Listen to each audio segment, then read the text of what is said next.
Story 1. I'm 33, and I've come to accept that I should just treat my 20s as a lost decade. Not to partying, but to untreated and unrecognized depression, lack of self-worth, and an unhappy marriage. It's only now that I'm starting to earn decent money, feel good in my own skin, and enjoy exercising. I could have been in this place 10 years ago, but it didn't happen. My bosses and most of my colleagues are younger than I am, and some probably have more experience. I'm a late starter in most things I do. There's nothing I can do to make up for that time, only try to not slip again. Story 2.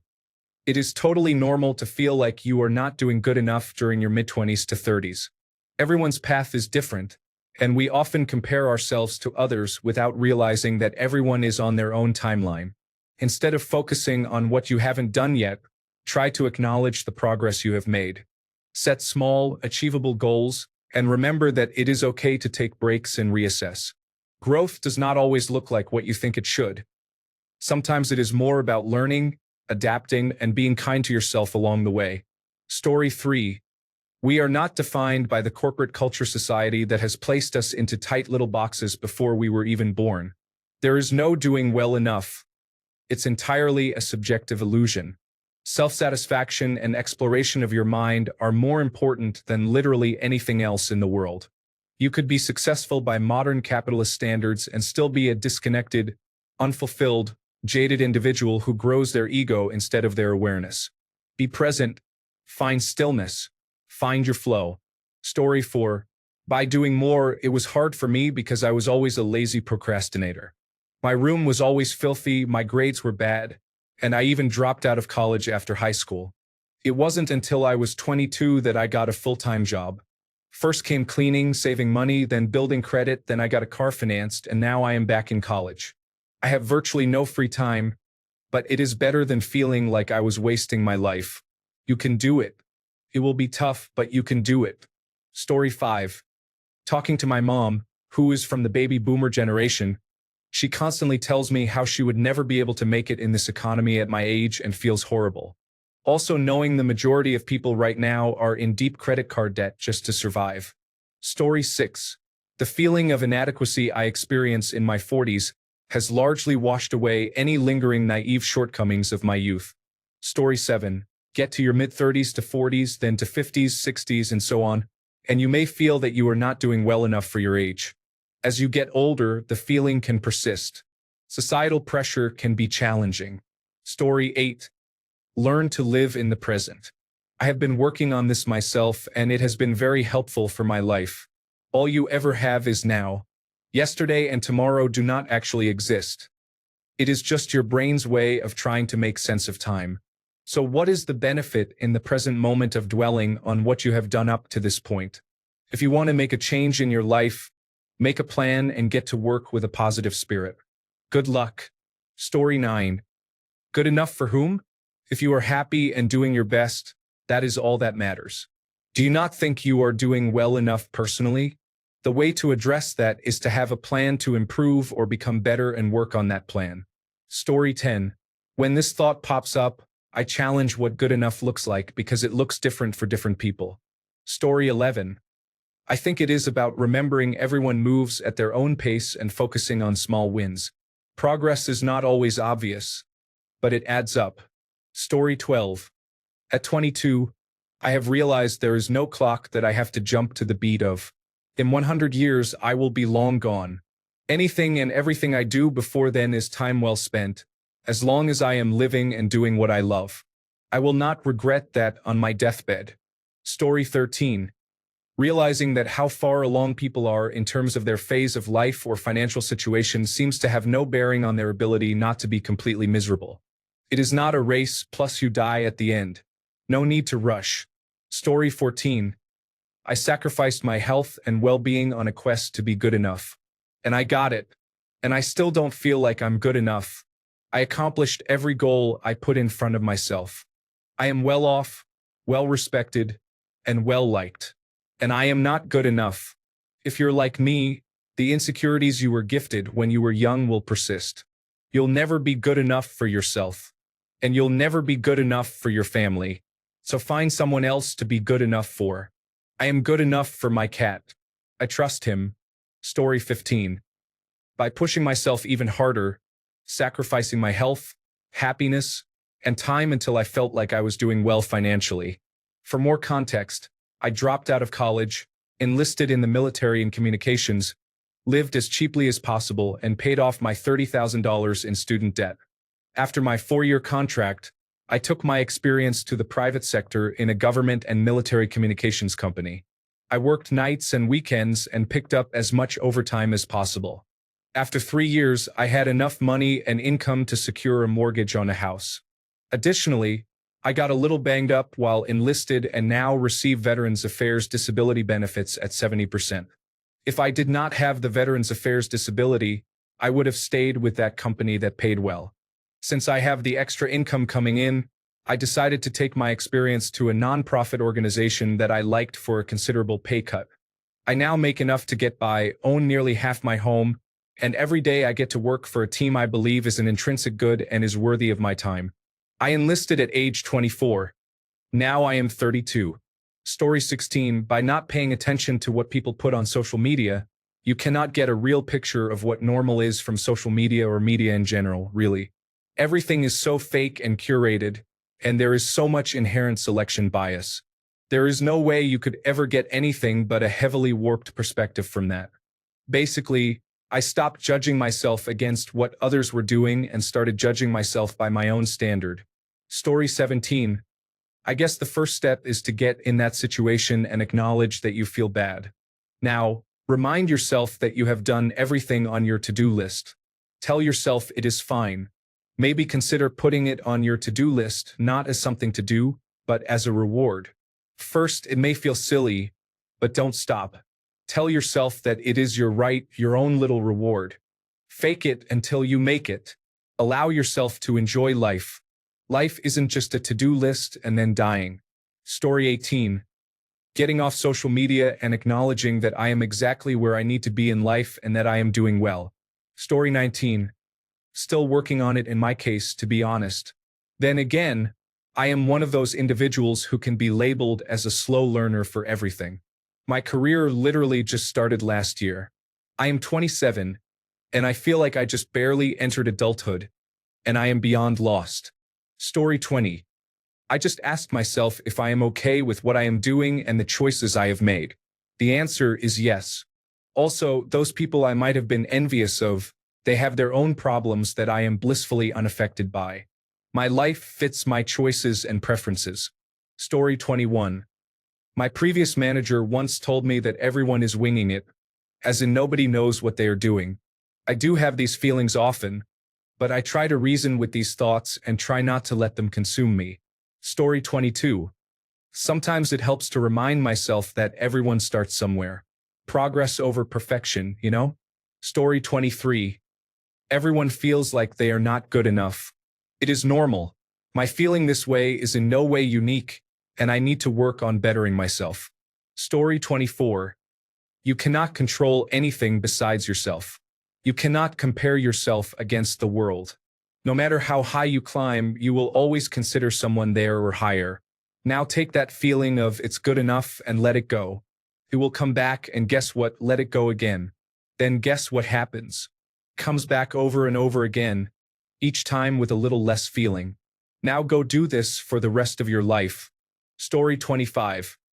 You have to realize that unless you find happiness with what you have, no level of further achievement will be enough.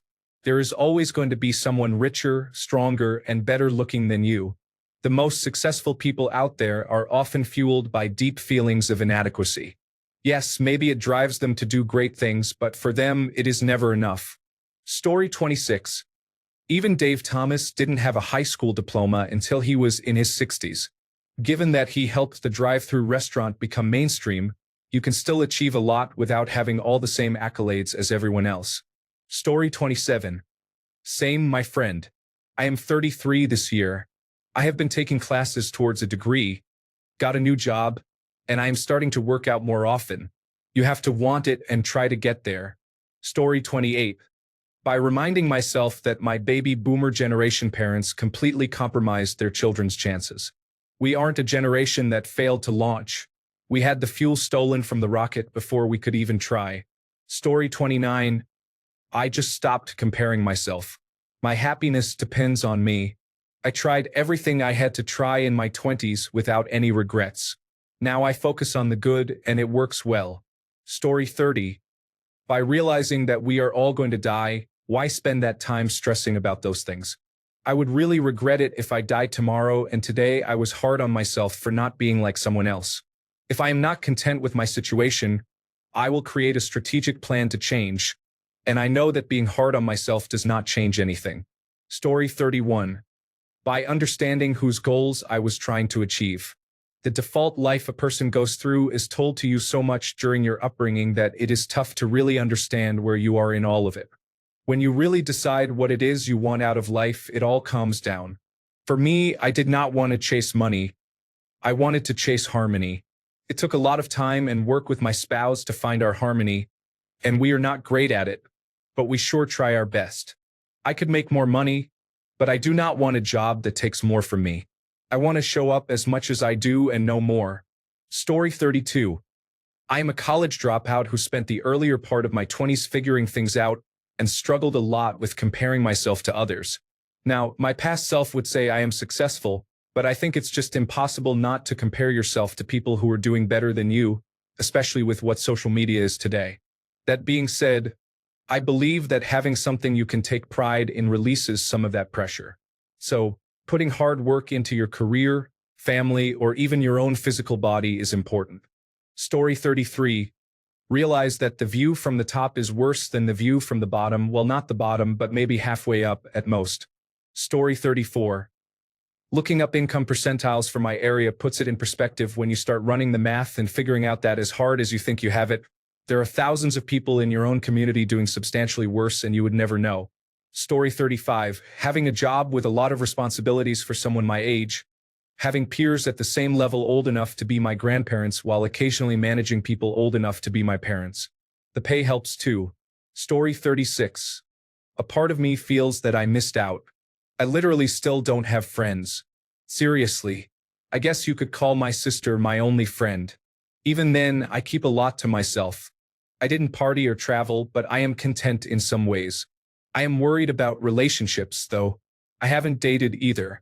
I am kind of okay being alone, but I wish I had a partner to do things with, like going to the movies, gaming, or shopping. Story 37. Find or learn a skill that you are really good at. Get paid for doing that specific skill. Teach that skill to another person and help them become proficient at it.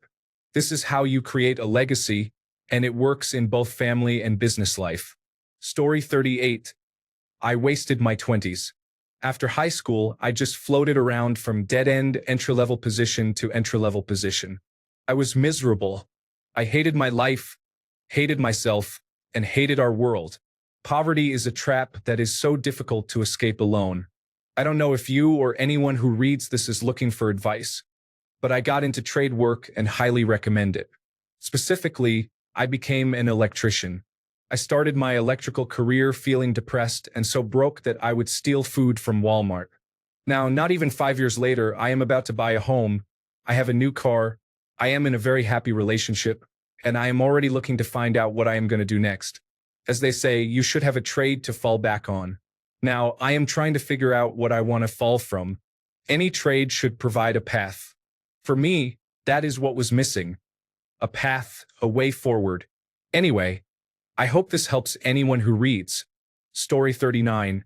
By committing to an extreme change of environment, moving from a house in a small town to an apartment in a big city, attending university for the first time, and succeeding in not failing a mathematics class that I was trying to fail.